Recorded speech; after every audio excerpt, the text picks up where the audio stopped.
These are open questions, actually, but, and Abram, you referred to this, actually, the notion of the United Nations Declaration on the Rights of Indigenous Peoples and the need for a new royal proclamation, which brings me to the notion of nation to nation, rather than Canada, the Crown, government, however you want to characterize it, continuing to deal with Indigenous peoples as sort of a minority community. And maybe I should start with the lawyer here on the panel. David, do you think that that recognition is coming, that this government is willing to deal nation to nation as opposed to, well, you're just another aggrieved community? Thank you. That's a good question. In fact, I've wondered about that myself because, as I said, you know, talk is cheap, but I would like to see some action. And I think it's going to be very difficult for the Prime Minister to deliver on that. I'm not saying that he won't deliver on it, but it will be difficult, and I really hope he does. It's going to require, I think, real disciplined action, systematic structural change in government. I think maybe one of the first steps in that process might be a royal proclamation, but also probably changing the existing Department of Indian Affairs to an organization that isn't got that same kind of, you know, history and you know, I say kind of a real awful mentality within the organization. They seem to be kind of hell-bent on really undermining the rights of Indigenous peoples. They're adversarial rather than helpful, and that just creates an awful relationship. So it's and once you get the adversariness in it, then it's not going to be moving forward in a harmonious, hopeful kind of situation, which is what we're looking for. So nation to nation, I think a start would be a royal proclamation, but then, you know, trying to impart that on the institutions of government through some structural changes. Marie, you would have, the Commission delivered this report to the Crown or to the government, but the government has changed hands, obviously. We have a new government. So I wonder about your own read on whether or not this new government is willing to deal nation to nation. Well, I'll say two things. First, to clarify that, yes, indeed, we did deliver it to the government, but we also delivered it to the 4 churches named in the class action that created. We delivered it to the Assembly of First Nations. We delivered it to the 4 regional Inuit organizations. So nothing that we said in there belongs only to the government, and the ownership of the implementation of the report's conclusions also does not belong only to government. So there's a need for great leadership in all of those other sectors as well. So that's the first thing. The second thing that I would say on that is, I think we tend to think that the law has greater clout than political leadership. And that may be how it should be, but I think the evidence that we have of the past 100 and so on years is that you can have all of the legal protections you want, that until and unless they get before a court that agrees with you, they can be ignored. That's why we have so much controversy and so much frustration with treaties and modern-day land claims agreements and other instruments that are not being implemented. So I think we have to shore up and hold up as important and extremely valuable political leadership, but we also have to do our part, I think, as citizens, which is in holding our governments to account and saying, we are the boss of you, this is what we need you to do. Abram, as a chief, I mean, I'm following the same question here, but I think many people regard different communities as sort of, you know, municipalities, therefore you're like a mayor. So again, we come back to the notion of nation to nation. Do you feel that you are being acknowledged politically and, you know, constitutionally as a nation? Well, John, it's Abram, not Abram. Jonathan. No, that's nation to nation. First part of that is understanding, right? Well, I mean, I think that, well, around the question of nation to nation, right? I mean, you have to, being in politics for relatively long, 10 years I've been doing this. Because we're such a large First Nation, we have a large organization, so it means we have a large bureaucracy. So putting that in context of the government, there's a massive bureaucracy, right?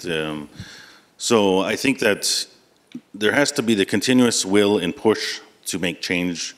I think that as greater citizens of Canada as abroad and corporate Canada can show the government that they can do it, then why can't they do it, right?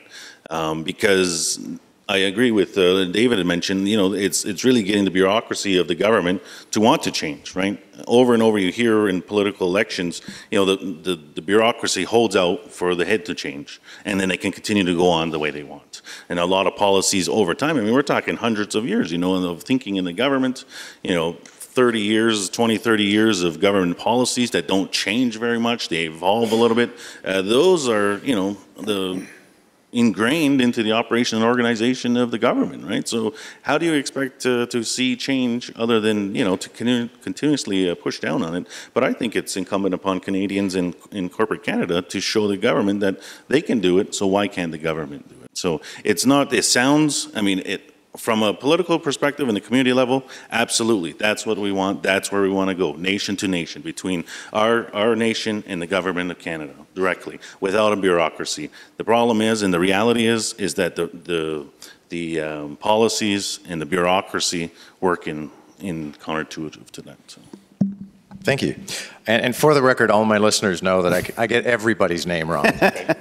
My father's been doing the same thing most of his life, but now that he's 90, he gets away with calling everybody dear. I figured you'd prefer me not calling you dear. I kind of think if Charlie Angus or Joe were still here, and maybe you guys can pick up with this, there'd be a bit more anger. And I don't want to encourage anger. It's not a particularly Catholic or Native emotion. But at lunch, Noel was saying, you know, if a guy punches you in the face and comes back the next day and says, I'm really, really sorry and I regret it, then you say, I forgive you. But he can't come back the next day and punch you in the face again. And I would think that this continued fight that your communities have to defend treaties that were signed and certified, that were promises, that were oaths. This continued fight is the guy coming back the next day and punching you in the face again. Yeah. Well, I mean, I think that the one thing that for our community and some of the other Iroquois communities, we just do it. Right? So it's an exercise of our inherent right, and we have seen over the last little while is that the government's reaction before probably would have been a lot more stern and swift. It's not so much as it is now, because the government is coming forward and wanting to have dialogue about some of these issues and the exercise of our rights. You know, there are some areas that are a bit more challenging than others, but I will say that as for our community, there are a number of areas that we exercise our rights already, regardless of what a policy says or what a law says. You know, so. David, I would have to think that governments not honoring treaties is good for your business. But, yeah. But maybe you would be... I like that. Maybe you'd prefer to be doing other work. Well, that's why I say sue the bastards. But no, in all honesty, you know, we didn't even try before to approach about settlement. With the change in government, now we, you know, make the overtures, and in the hopes that, you know, they're going to really be sort of all the mandate letters and all the kind words of current Prime Minister are going to filter down and change the kind of culture and attitude within government, within the Department of Justice, that they're going to be more willing to settle. You know, we get from the Supreme Court of Canada constantly saying, you know, reconciliation, that's the objective of Section 35. You know, these things are costly to everybody, that they cause a lot of anguish and pain and more confrontation and more adversarialness. So please settle these things, right? And I don't know, maybe it's just government is hell-bent on, like I said, wanting to litigate these things to death. And I mean, it does, I mean, for sure, but I'd rather not litigate. I really would rather negotiate. Marie, we've talked about this tension with the notion of the word reconciliation, because yes, there's reconciliation, maybe there's even eventually absolution, but there's got to be amends as well. And that's not really a question so much as a statement, but I mean, we're talking about moving forward, so how can you make amends when you're still doing wrong? Yeah, I think it ties to your, I don't know if it was a barroom fight, I wasn't here for the example this morning, but wherever that fight was, you know, we all know the point of apology is not just to say, I'm really sorry, let's kiss and make up, and then it just keeps repeating. The point is, I'm really sorry, and here's what I'm going to do about that. That's the part that's been missing. Here's what I'm going to do about that to make it plain that I don't want to keep doing the same thing over and over again. And I think that that's what we've tried to craft in the calls to action, a pathway to say, here's some of the stuff you can start doing that you haven't been doing, that we as a country haven't been doing in our various sectors, that we've been doing but we need to do a whole lot more of or a whole lot better and for a sustained way and until things can start to shift.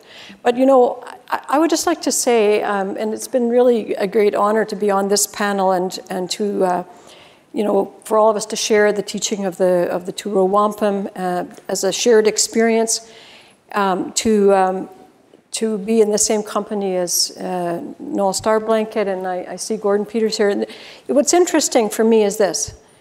I too was around at those constitutional talks as a very young journalist. All of us were young in our careers at that point. But you know, just 15 years before that, barely, a little bit more, there wasn't even a national Indigenous organization. There was no forum.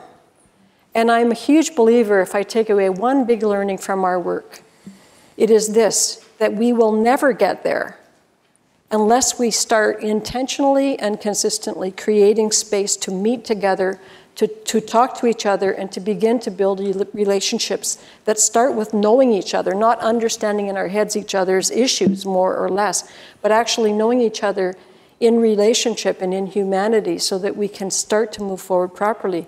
And we've seen a long movement already in that relatively short period of time, but we've got to, I think about the survivors. Every single hearing I went to, and we were in over more than 300 communities, without exception, there was someone, and sometimes more than one person, who would come forward and say, I have never told anyone this before, or I have never shared this part of my story before, or have never told my spouse this before, or my children have never heard this before.